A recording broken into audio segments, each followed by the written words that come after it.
नमस्कार, मी अमृता. माझ्या चॅनलवर तुमचं परत एकदा स्वागत. लास्ट एपिसोडमध्ये आपण रायगड जिल्ह्यातले कोळाचे पोहे पाहिले. तर ह्या एपिसोडमध्ये आपण जाऊयात सिंधुदुर्ग जिल्ह्यामध्ये. सिंधुदुर्ग जिल्ह्यामध्ये केले जाणारे तांदळाचे वडे आज मी तुम्हाला दाखवणार आहे.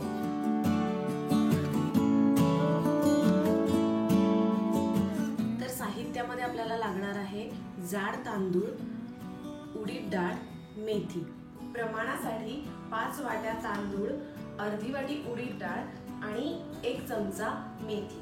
तर हे तांदूळ स्वच्छ धुवून घेऊन ते वाळवायचे आणि वाळल्यानंतर तांदूळ, उडीद डाळ आणि मेथी याचं एकत्रितरित्या मिश्रण आपल्याला दळून आणायचं आहे आणि त्याचं साधारण हे 1 किलो पीठ होतं. आपण आता पीठ मळून घेऊयात. तर हे पीठ कोमट पाण्यामध्ये आपल्याला भिजवायचं आहे. या पिठामध्ये मी फक्त मीठ टाकलेलं आहे, बाकी काहीही टाकायचं नाही.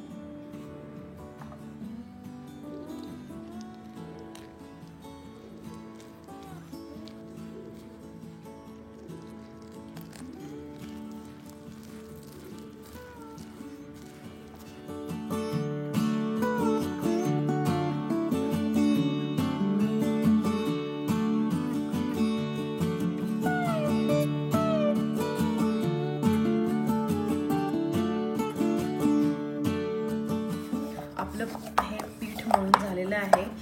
हे पीठ मळल्यानंतर एक 10 मिनिटं ठेवून मग आपण वडे करायला सुरुवात करूयात. तर आपण तोपर्यंत नारळाची चटणी करून घेऊयात.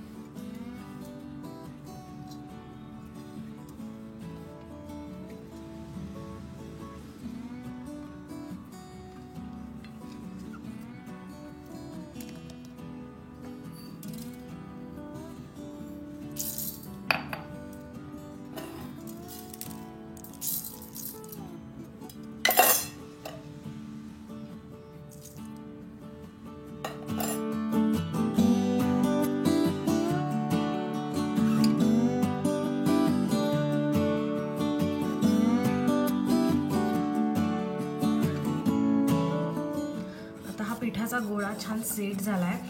आपण त्याचे वडे थापण्याकरता छोटे छोटे गोळे करून घेऊयात.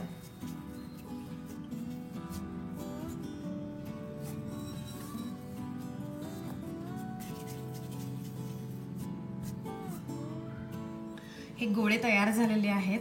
तर हे वडे थापण्याकरता इथे तेल ठेवलेलं आहे. तर तेलाचा हात लावून आपल्याला वडे थापायचे. हे कोकणामध्ये केळीच्या पानावरती हे वडे थापतात आणि आता मी कोकणात नाही आहे, सो मी इथे सिल्वर फॉईल यूज करते वडे थापायला.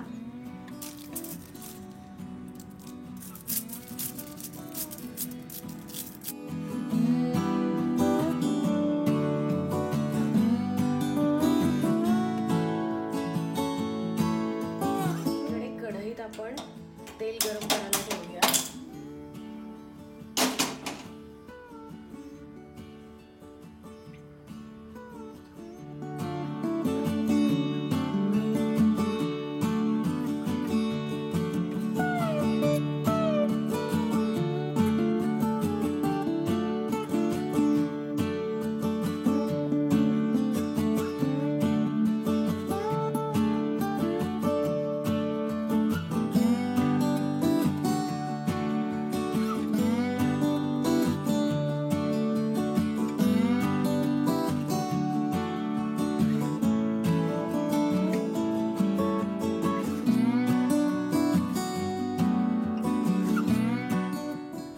तांदळाचे वडे तयार झालेले आहेत. याच्याबरोबर आज आपण नारळाची चटणी केली आहे, पण ह्याच्याबरोबर तुम्ही काळ्या वाटाण्याची उसळ करू शकता किंवा खास कोकणामध्ये केली जाणारी तांदळाची खीर पण खाऊ शकता. या वड्यांसाठी लागणारे तांदूळ आपण स्वच्छ धुवून घेऊन वाळवून मग त्याचं पीठ केलंय, त्यामुळे वडे खूप हलके होतात.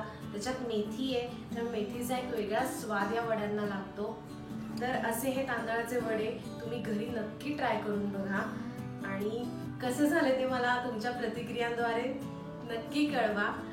आणि तुम्ही माझा चॅनल सबस्क्राईब केला नसेल तर तो अवश्य सबस्क्राईब करा. माझ्या रेसिपीज तुम्हाला आवडल्या तर लाईक करा, शेअर करा आणि मी तुम्हाला परत भेटीन पुढच्या एपिसोडमध्ये अशाच एका कोकणातल्या वेगळ्या प्रकारावर.